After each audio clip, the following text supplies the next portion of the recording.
Live from Pacific Junction Hotel, Girth Radio. Don't you find too that like, I mean, you've been living now in New York City, but in Toronto, for example, I know like there's a certain point you hit a certain age, you're like, go out on a Tuesday night. What are you, crazy? That's like, Yeah, well, I understand that culture. I think with when you're doing stand up. yeah, Or it's not. I'm saying not when you're doing. When I'm like most of the days it doesn't matter anymore. mm-hmm. Like whether you go out Friday yeah. or Monday, because you're out anyways. So it kind of doesn't matter to me personally anymore. Like if somebody goes, I could care less. No, I still get like emails like I'm like my friend Dave's in town. He's doing stand up thing or whatever on Tuesday. And they're like Tuesday night. That's in the middle of the week. Yeah. I get it. I get why people have like who have like jobs. Like 9-to-5 jobs would be like Tuesday's weird, but I understand that. Yeah, I get it. You know what I mean? If I wasn't doing stand up, I'd probably have the same mentality. I'd be like, the older I get, I'd be like, I don't want to do that. So I understand. I'm not mad at them. yeah. And I mean, you also just had like you were at the last night of the Drake, so congratulations. You had the release of Good Friend Bad Grammar. Yes, it's a special, not an album. Which is easily can it can confuse people, which I understand. I'm very confusable. I think a lot of people. I've told people 42 times it's a special, and someone will still be like, "Hey, how's the album?" But I get it because we put a promo, like an art design out that like because we wanted to put some like different designs out to promote the special. But one of the designs we flipped the Good Kid, Mad City. Am I saying it right? Yeah, Kendrick Lamar album. Yeah. Where they black out the eyes on some of the people on the cover. So when we flipped it, it's a CD. So then I get, I can understand the complete confusion there because people are like, oh, is this an album? You're putting out an album but sometimes I think people don't read information anymore. Yeah. People do not like, people hit me up. They're like, what time? Where? I go, man, it was like, it's laid out like, and then it just shows you that people just hit like. Yeah. They're not reading. Yeah. Yeah, I'm not saying I'm a hero and I do that like I'm proper, but I mean like you could tell people don't even look at information anymore. Yeah, and then they get into full-blown fights with people without looking over any facts. And it's weird because we have Google now. So how are we getting more ignorant? But we have more access to information. Because I think people are more impressed with their own opinions than I think it's when they're arguing, it's about getting their point across. Yeah. Whatever they can build a narrative to. So if they can leave out some information, because it's crazy. It's like they don't even. I just heard people argue with no facts, just purely on like what they believe in, which is insane to me. That's why I don't jump into like. I don't jump into like politics, man. Like if I don't know anything about politics, why am I fighting with someone? That's kind of a smart strategy too, because a lot of people just like they feel this weird pressure to have an opinion on like everything, and I'm like, we only learned like 5 things in school, like geography, social science. You know what I mean? So by the time you get to the other side, I'm like, how you know all this stuff? Like, well, it's also too. It's like I don't want to misrepresent myself, and like I get it in stand up, like when you start. You want to have an opinion. You want to have like, So I just kind of like naturally, because there's been a couple times where I'm like, man, should I just start speaking about topics? But then I'm like, nah, I don't. That's not 100% who I am. So I'm gonna stick, even if it's not popular. What I'm talking about now, I'm still gonna stick with talk about my family and things I like. But I can understand people getting caught up and wanting to speak on like Trump and all that. Like, yeah, I just don't know, and I just know he seems like a bad person.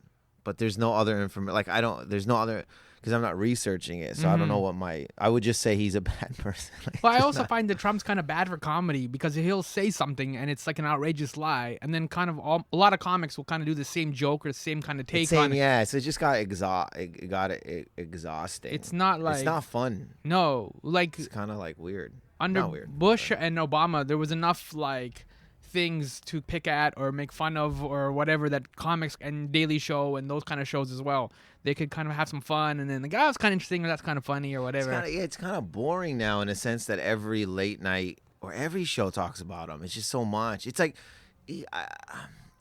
it's exhausting. I'm tired too. I'm tired. Like I know he's fucked up and whatever, but it's just exhausting from like every channel, every Facebook things about him. every narrative, every like, you know, like from like every show does Yeah. like 10 minutes on them, and it's just like, and there's new shows coming out about political shows, and Yeah, it's just him, Michelle and Wolf you're like, just released her show. yeah, it's just like constant, which is it's fine. I'm not attacking it. I'm just saying I personally, it's just like tiring. It's Yeah. tiring to keep up. Like, I mean, the whole point of stand-up comedy is to have a unique perspective, to say Yeah. something kind of different. And it's like everyone's like doing the same thing. What you're saying is like, he's racist. I'm like, yeah, we knew that before. yeah, you knew that. Like, So you know, you're not, why yeah. why is But there you a know- shock now that like a year or two later? You know what? I feel like even I've read this somewhere. Where I think like I think that the country's depressed. Yeah, I could see that. You know what Yeah. I mean? Like usually it's like, I don't know. I've never in my lifetime when someone's been a president in the U.S., I've never felt a country being depressed. Like it feels like the world is completely like with everything that's happening. I think the world needs like a Xanax or an antidepressant. If there was like, if the world like was a person, you'd be like, it'd be in therapy right now, heavy. I just feel Could you put it in the water supply somehow? Just somehow, like, man. like a everyone's- Batman villain. I was just watching Gotham, but everyone's like, you could just tell everyone's like sad. I don't know why I'm laughing. Everyone's just sad because again, it's like that's what's happening. It's like you're so much of that information every day. You're consuming it and what he's saying. Mm-hmm. Hey, and this is not even like an educated comment. I just think he's such a dweeb. Yeah. Don't you think when you look at him, you're like, you're such a dork? Yeah. Like not even a good dork. You know, like a dork that has like the typical like pencil in his thing. Yeah, Like those yeah. guys are helpful. Like, Yeah, those are engineers. yeah. They Like build they stuff. build. They're like, but they're also adorable and cute and stuff like that. But when you look at this guy, you're like, you're such a dweeb. Like Yeah. it's not even his smile is nerdy. Like everything about him. But he looks like a dude that would have been like broke as a cornball. Yeah. Like he's a cornball, and then Yeah. the moment he got power, he did everything to prove to everyone he's not a cornball. Well, he made it though. Like he got. That's to- what I'm saying. It's like- like he's like, it's just that. It's like it feels like a whack tale of like Yeah. a guy who was pushed around, and then nobody fucked him, and Yeah. then he just got some power, and now Yeah. he's just making all these decisions based off on like an ego and stuff like that. Yeah. Which is Revenge on everybody. yeah. So and again, we turn this into talking about him, but yeah, that it's just if I don't know facts, I'm not gonna Yeah. jump into it. By now, you know the topics that you are comfortable Yeah. with. Like you've done enough stand up for enough years Yeah. that like you have your 3 or 4 or 5. You know what I mean? You could do some rap stuff. You can talk about your family. Yeah, it's just like that's what I chose to have fun with, and again, it's just like, why do something I don't normally do to chase a wave, or to do something where I think the people will like because everyone's like, oh man, if audiences are craving like I want some social conscious stuff. Yeah, if it's not me, why am I gonna force that or chase that? So I was just like, I stuck to like I would really want to talk about my family because like they're funny to me, not just because they're my family. So and then rap, obviously, I big listener of it, and then everything else was just like based on an experience. Like eating ass. Yeah, it's not as harsh as you put it, but it's eating ass. What? It is Isn't that clear. how you close up the special? I did close out a special eating ass, but like a lot of times Talking about it, not Yeah. actually doing it. not doing Because it. this is a video, right? So Yeah, so I want people to know. But this is the thing with me. My thing about eating ass was that it was an experience. It's not like, I was. It was done in a I want to say respectful manner. the, 'Cause the it was just jokes like- or the Just actual the eating eating. ass is just not about like me eating ass. It's just about an experience I had. You know what I'm saying? That's what I try to do too. It's just like not to be vulgar for the sake of being vulgar. It's Yeah. just like an experience that I had. Yeah, you want to treat her like the queen that she is. Yeah. When that actually happened, I came back to Toronto. When I was living in Toronto, I was out in Winnipeg. That's where it happened. Oh, that makes sense. It does. And then I came back to Toronto from headlining this club out there, and then I was telling the people I was living with, I was like, man, you're not gonna believe what happened. And then that night I did a show in Toronto, and I did the story, but like organically, and it killed. And I don't say that like an arrogant person. I was like, holy shit. And then I tried it again, and it just didn't do well for a while because it just wasn't organic anymore. because I was trying to chase a laugh, but it took a while to get it but yeah, it was like an experience, and that's what I try to do with the special, or just any of my material is like, if it comes, I'd rather it come from my experience, because I'm going to talk passionately about it, as opposed to talking about something I have no care or passion for. How do you then, when you're doing your live shows, how much of it is kind of like you're just feeding off the audience or kind of improvised? Like, you're going to tell the story about eating ass, you're going to talk about rap or your family or something. So you kind of already know your things going in, and then how much you kind of improvise or like...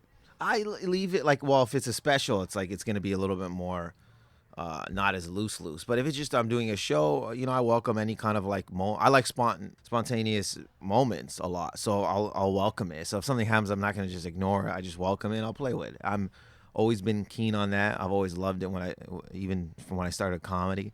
It was very dope. It was very exciting to me. So anytime something's happening in the room, I welcome it. And I'm going to talk about it as long as I can. I'll talk about it as long as I can. As long as people are digging it, I will. So that I'm all about that. Mm-hmm. I love that shit more than anything. I like how you always reset too when you do, because you'll go on a rant for several minutes and then you walk away, you take a drink or something, and then you kind of reset, and then that's your segues. That I did that a lot last night. Though. I don't think I normally do that as much. But last night, last night I broke it up like that, just to take a breath, and then to go back into it and stuff like that. It was paced.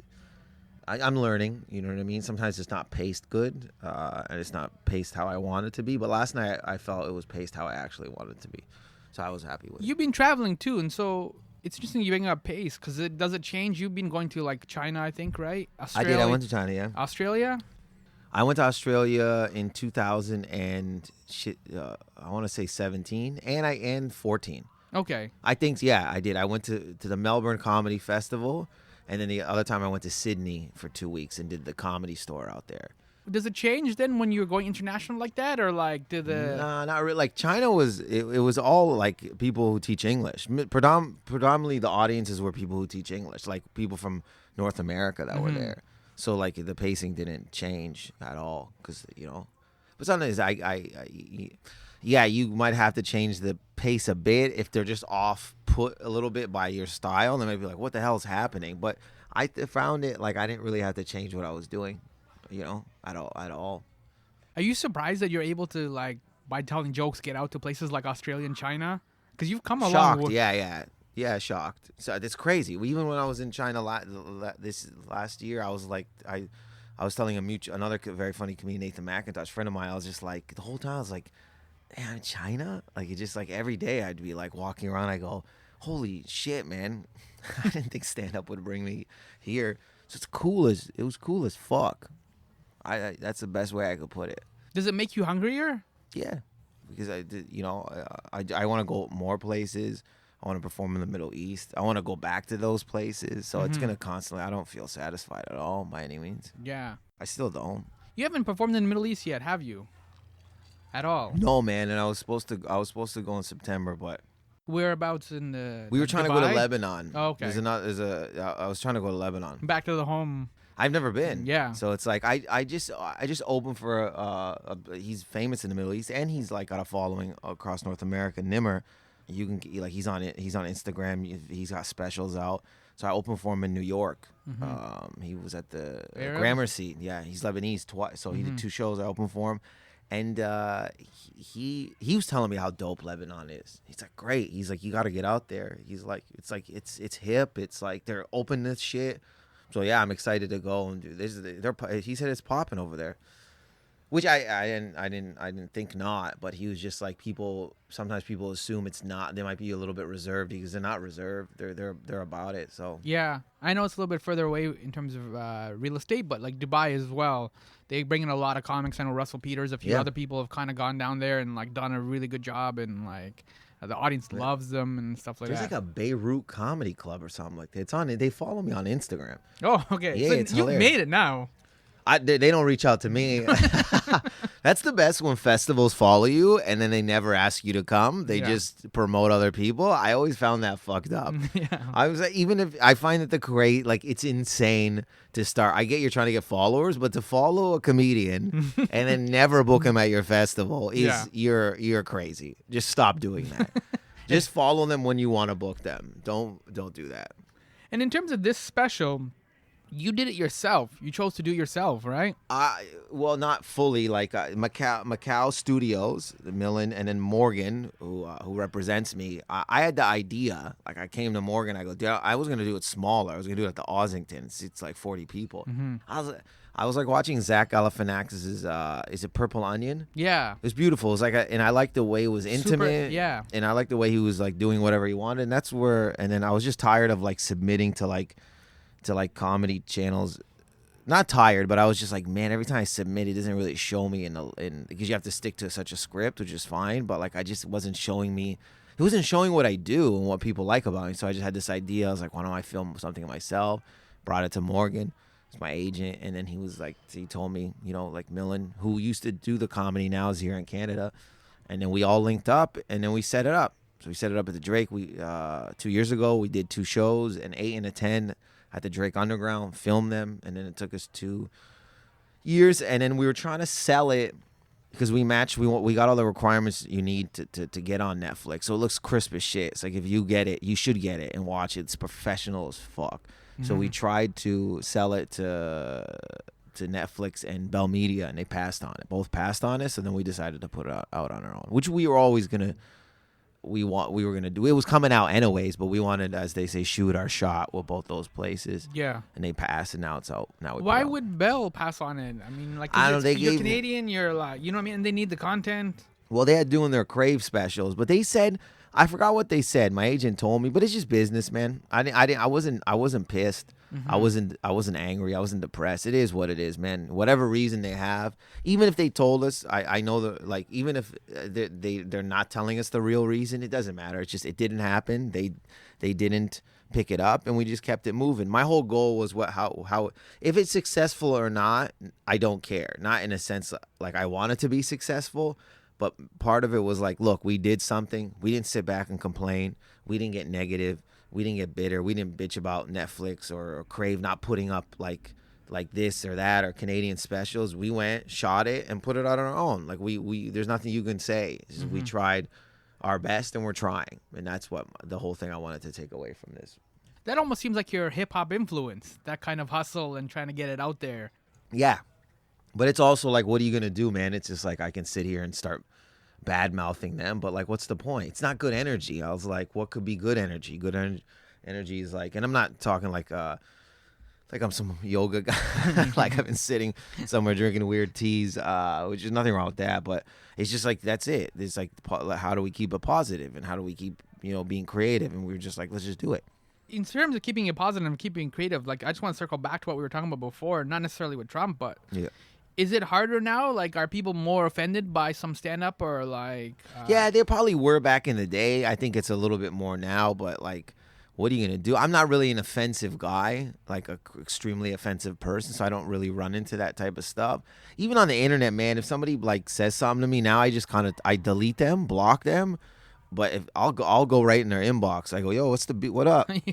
Like, what do you want to do? Do you want to meet up?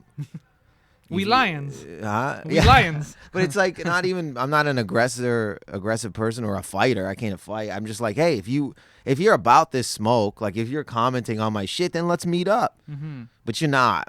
You're never. You're back. They're always backpedal. They're always 99% of the times these internet losers, and they are losers. Mm-hmm. They are. I don't. You are. Mm-hmm. If you're sitting on the internet arguing for 4 hours, you're a loser. Yeah. I don't care how solid your point is. You're a stupid loser. I know. You could have, like, helped the poor. Yeah, you could have done something better, you like, fucks. You could have went to a soup kitchen, but you're out here arguing. Read books to the blind. Yeah, you're so stupid. And I hate being, like, trying to understand their point of view. You suck. And you're always going to suck. And if you produce, like, a child, your kid sucks off the bat because of your stupid track record. So I take a post, I'll share something, and if somebody starts getting weird or racist, I take the whole thing down. I'll block you too. I don't give a fuck about it. So it's just like, I don't want any of that negative shit. It's just like, it's sad, and you're a loser. Speaking of racism, is it harder when you go to the States, especially places like New York City and stuff like that? Is it harder or is it easier? It's harder here, man. It was in Kingston, and some guy from the audience goes, at what age did you start to learn how to detonate bombs? Oh boy. They say Canada's got racism. This big, like America's racist too, but Canada is y'all are the same people. It's not this. It's not. It's just that it's like it's hitting the media more. Yeah. You know what I'm saying? Don't. Well, they also kind of meet a little bit too. They have their KKK meetings and stuff. Yeah, it's on a bigger scale. But look, I've been traveling Canada for like so many years, man. There's racism out there, heavy. Yeah. Heavy towards natives, to blacks, the Middle Eastern people. It's heavy out there. You know what I'm saying? Toronto, even in Toronto it is. But you have Toronto, Vancouver, Montreal. But when you go outside of that, there's some bullshit. And it's just like, Canada, don't act so like, oh, we better.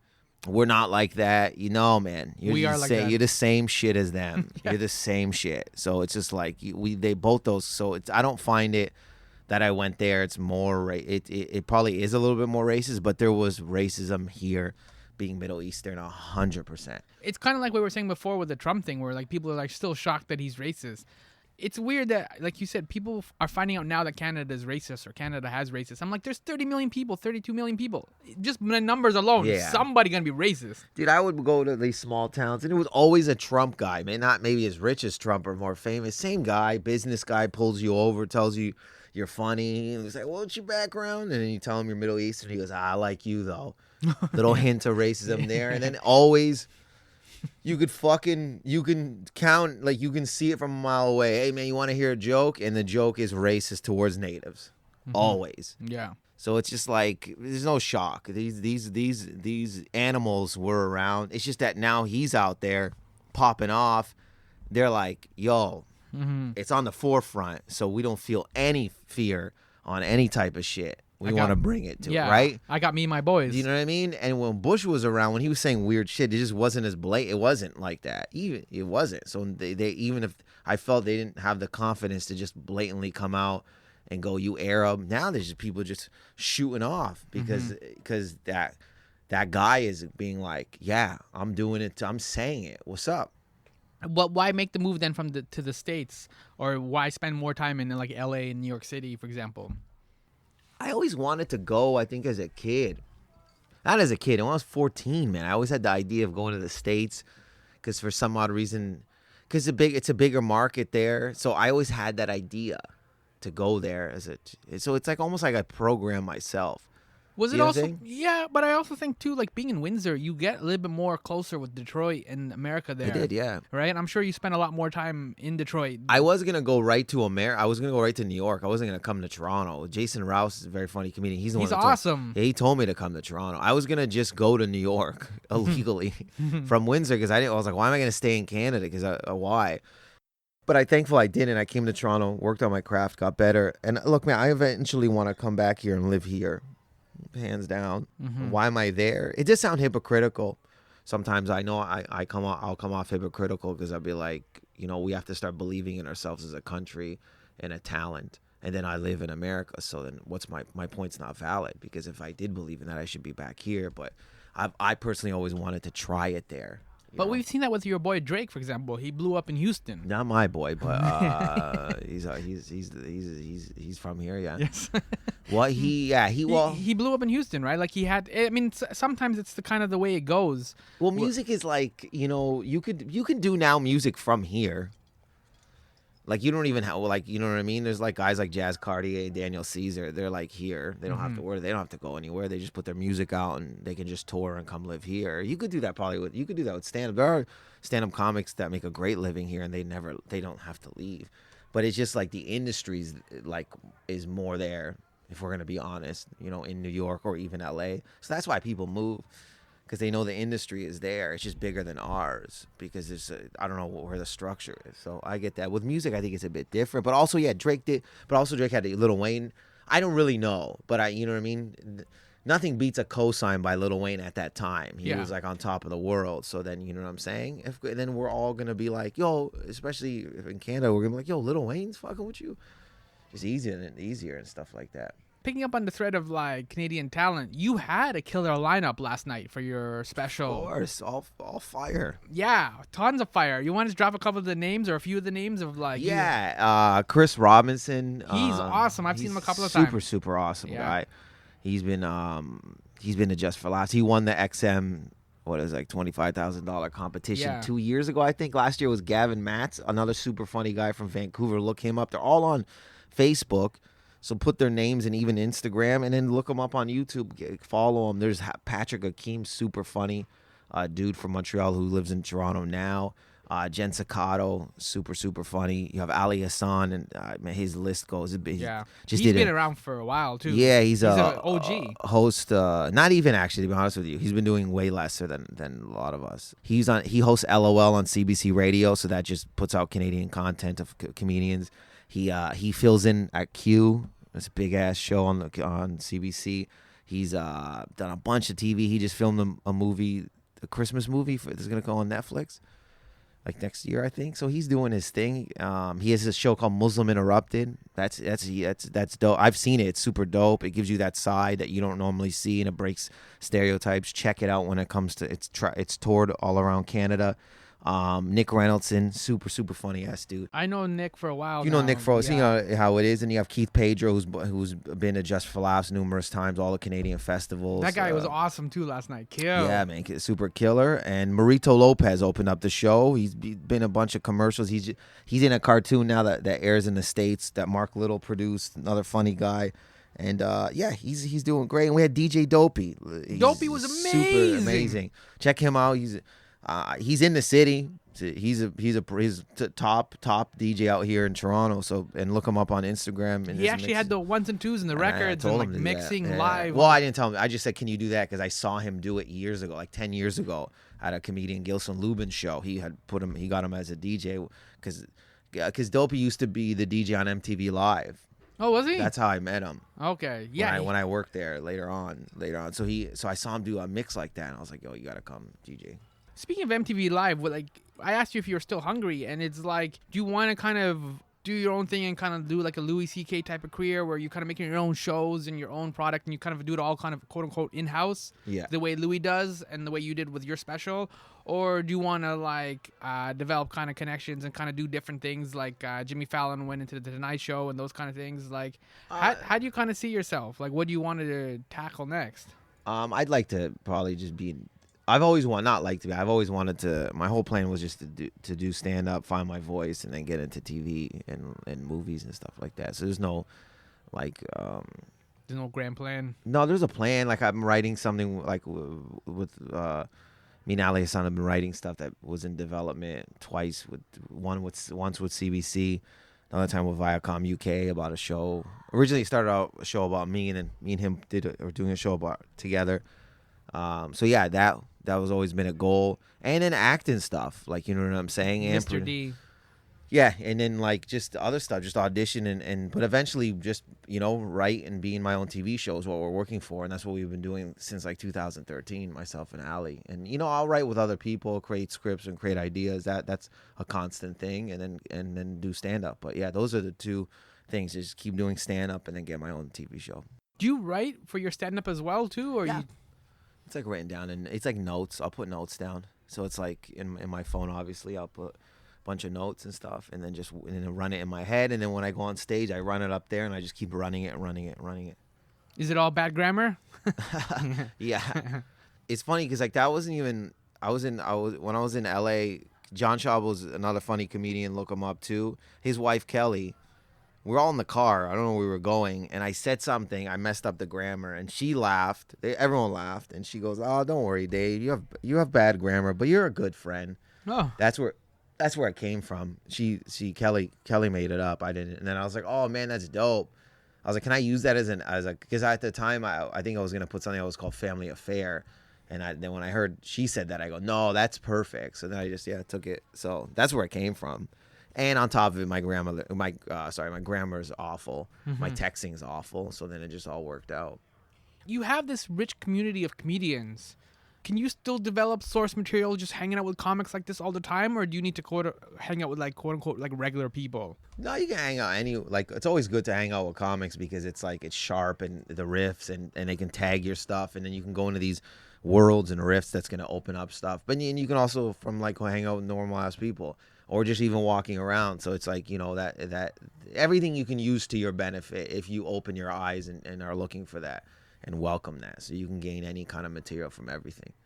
So the special is out now? It is, yeah. You can get on Amazon Play in UK and the US. Yo. So you can do it both. It's on, I believe, iTunes. Someone told me it's on Apple. It's Spotify as well. And then it's on my website, which is davemerheje.com. It's right on the front page. There's a link. You click it. You can rent it for 99 cents or buy it for $4.99. And that's a good deal. Yeah, I think so. And then Vimeo. I'm saying it right? Yeah. Vimeo. So GIF. GIF?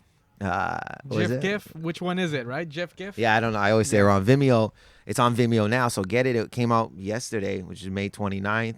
So just get it, share it. It's 54 minutes, I believe, and it's shot. Like I'm telling you, man. It is. It's really well done. It's so well done. It's probably the best thing I've ever done. Best stand-up I've ever put out. There's other videos of stand-up I put out where I'm like, you know what I mean? Always was like, fuck. But this one I'm 100%. I laugh, and I don't even laugh. Like I don't like watching myself. Yeah. I don't like laughing. You don't myself. But this I laughed. I watched, and I went through like editing it too. Like I didn't edit it myself, but I just was watching it countless amount of times over the last 2 years. But I still will put it on. I'll watch it, and I'll be like, yo, it's still fresh to me. So we were able to capture what I do, and that's beautiful. So I want you to support it. Yeah, and I mean, we touched upon at the top of this interview, we touched upon eating ass, but there's a whole shawarma guy kind of bit. Well, I'm Lebanese. I was born in Canada. My parents are from Lebanon, and in Windsor, where I was born, a lot of, since I was a kid, shawarma shops, a kebab. That's just in the culture there. So if you go there, you're gonna eat there, and it's dope. It's like it's the best. So my brothers, we just know. Our whole family, all my friends grow up, and we know those shops, we know those owners, and they're just classical, funny people, man, and their characters. There's a type. So that kind of riff came about, and then there's a joke there, and there's jokes about my family. Dad's like very creative. He's funny, just a funny dude. Like, not necessarily, he doesn't have to try. It's just everything he does. Like, he's like the Arabic Larry David. To me, though, my brother is getting his car fixed, and my dad's like, I'll get you a mechanic. So when my brother went to get the car, my brother didn't know who the mechanic was. He just was with him at the shop. And then that's a very Middle Eastern thing, the network. Yeah. And he goes, can I get the car? And he goes, no, don't, hold on for a second, man. The mechanic, Zaytun, he's going to come. And my brother goes, Zaytun? You trusted a guy named Zaytun? So it's like that kind of, it could be like a character on a TV show. It's like, he's just that guy. So it's like, there's a lot of material to draw from him per se. And all my brothers are super funny. My sister's funny. My mom is too. So it's like, I draw from that. So there's a lot of family stuff there growing up. And then I think there's like just relationships I've been in. Not relationship material per se. It is, but it's just like from my opinion and stuff like that. And in terms of to your parents, there is something kind of funny where like my parents too immigrated from Egypt, so they don't quite fit in the culture. But it's not like you're making fun of them. It's just no. It's just like they look at how we do things here in Canada. Like, I'm not doing that. You're not. Yeah, exactly. And it's not me making fun of like their accents. Like that stuff. Like that's fine if you do that. I'm not shitting on you. But that stuff I didn't want to represent my dad because my dad's not an idiot. I don't want to be like, this is how he says it. It sounds stupid. I hated that. Me personally, I didn't like it. So this is just about like it could be any dad. It's just that by chance he has an accent. My mom doesn't. So it's like I talk about my mom's like caring, like how she's like calls me every day, and her kids are her life, and it's like I think sometimes like when my mom was a stay-at-home mom for the longest time, right? And then now I think that has like a bad rap. If you go, you're a stay-at-home mom, you should fight for your right. Yeah. Don't let the men pull you down, but. Yes. And that's fine. Do what you gotta do. You should want to be your own person, but I don't take that away from my mom. And my mom was just as important as my father, even though he went to work and got money. My mom held the house down.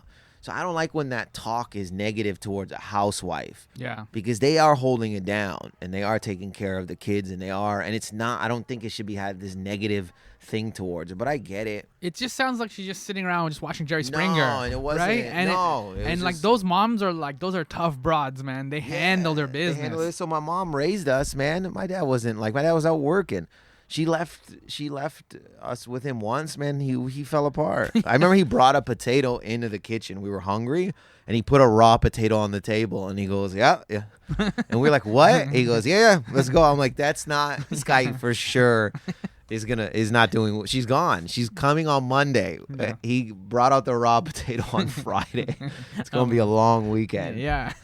We'll just So- order pizza, thanks. man. Yeah, so you know what I mean? She held it down. She still does. Mm-hmm. And she works now. So as we said, the special is out. What do you have planned for the rest of the year? Are you going to be doing some touring, some JFLing? I go to Halifax Friday to do a Lebanese churches festival. So it's 3 nights, Friday, Saturday, Sunday. You have to clean it up for that, or? Yeah, you have to be clean because it's going to be the kids and older people there, which is fine. I could talk about my family. It's like first night I think I do like 7-8 minutes, and then the next 2 nights is 30 to 45. I'm doing 30. And then I go to the Laugh Shop, Blackfoot Inn. You can get tickets there too at the Calgary. That's like June 14th to 18th. June 14th to 16th. Sorry, that's a Thursday, Friday, Saturday. And then Montreal one night in June at a theater. And then Is that just for laughs, or? no, I'll be at Just for Laughs this year too. That's July 4th, 24th, sorry, to 28th. I'll be there, and then filming some Mr. D stuff for the final season, which is this season. That's in the summer. So that's and then August I'll be in Quebec City for a festival, which I've never been to Quebec City. How'd you get on Mr. D? Just as a tangent, just quickly. All Jerry D, man. I saw me at Just for Laughs. We're on the same show. Yeah. He hooked it up. It was all him, man. He was just like, I think I have a role for you. You just got to be yourself, but you do have to audition. I auditioned, and he got me on, man. He's a good dude. I think when he sees things from and he can help, he helps. So the only reason I'm on there is him. Yeah. And he likes comedy too. Like he's still. He's great on. He's great. I opened for him in Windsor at a hockey arena. He was great. Mm-hmm. He's just smooth, charming, super funny. Yeah, because there's some guys after a certain point, like even like you've seen this like with basketball players when they retire. Sometimes they don't like the ball game anymore or whatever. You know what I mean? He's out there, and on the show, dude, on Mr. D, he's super funny to be in a scene with. It's very hard not to laugh. He's great. Yeah. He's really, really, really funny as a stand-up and an actor, but it's just like he's great. All right. So the special Good Friend Bad Grammar is Yeah, out. It is out now. High five for that, man. Yeah. That's a really good accomplishment, man. I'm pumped, and we're Bronson, he did the art for the album cover. He's great. I have to give him a shout out. Just him. And we did like he helped design some cool art stuff, and we had like not like a rollout, but we were just promoting like from an angle of like late 90s, early 2000s mixed with this age rap. So you know what I mean? So we were doing stuff to like, you know what I'm saying? To create like awareness. So the cover we did the other cover, like I said, where we flipped it. So he's great. He's great. He's as an art designer. I think they're called an art designer. He's super great. Macau Studios, they produced it. They put out Mark Forward's comedy special as well. Trying to think here. And Morgan Flood is my agent. His big role in this. And and Bronson's music's on it too because he also produces. So he's on Where it can too. people find you online, Dave? If you go to Facebook, it's just Dave Merheje. Twitter, same thing. Instagram, it's just Dave Merheje. My website, and that's where the special is at too. So Dave Merheje, you can find me there. Just add me, follow me, and then and I'll be posting things and or just say hi or whatever you got to do. All right. Thanks, Dave, for coming in. Thank you for allowing me to come in. No, man, and it was fun last night too. I had a great time. Man. Yeah, after all the jokes and all the comedy and everything, you had DJ Dopey dropping some Great fresh music. beats. Yeah, check him out too. Tonight we're doing a pop-up show at the Corner East. I wish I could come to this. Explain what this is. This is really cool. It's so Corner East just opened up. They have the Corner Comedy Club, which is downtown, but they opened up a cool location in the east, and it's dope. It's like, again, 30 seats. It's upstairs. It's got a real cool vibe. So I had this idea where I go perform, have some comics go up before me, and then have the audience put in a bucket or a hat topics or suggestions, and I have to riff. I just pull stuff out of a hat and do like 30 to 45 minutes on whatever. It's all improv, spontaneous. Either it's gonna go well or not. So they get to come watch me do that. And we sent out a post yesterday, and I think the day before, yesterday. So it's like a pop up show. He said it's a secret show, but it there's the secrets out. I guess, yeah. But it's a pop up show. You're like the worst. Like you see like Bruce Wayne was like, "What up, Batman?" Well, no, because I posted it's a secret show, and then someone goes, "It's not really a secret since you told us." And I was like, "Ah, fucking idiot." But no, it's tonight, tonight is Wednesday, May 30th, I believe. Pop-up show. But check out the Corner East after that. They're open Fridays, Saturdays. It's great. Check out the original Corner downtown, but Corner East. And I'll be doing that tonight. All right. Thanks, Dave, for coming in. Thank you, man. And so Good Friend, Bad Grammar is out now. Please pick it up. It's amazing. Please pick it up. It's tons of fun. There's I like the shawarma bit, and I like the rap battle beef bits. Yeah, and I'm telling you, man. I know it's not on Netflix or Crave, so but check it out.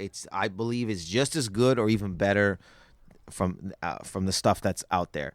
So, I'm telling you, man. I'm telling you. You can even message me if you think different. So. That's And how then much go I believe outside in it. too, depending on how the conversation goes. Pull up. We are lions.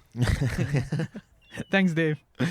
My name is Sammy. You can follow me on the Twitter at My Pal Sammy. This has been my Summer Lair. Jokes, yo.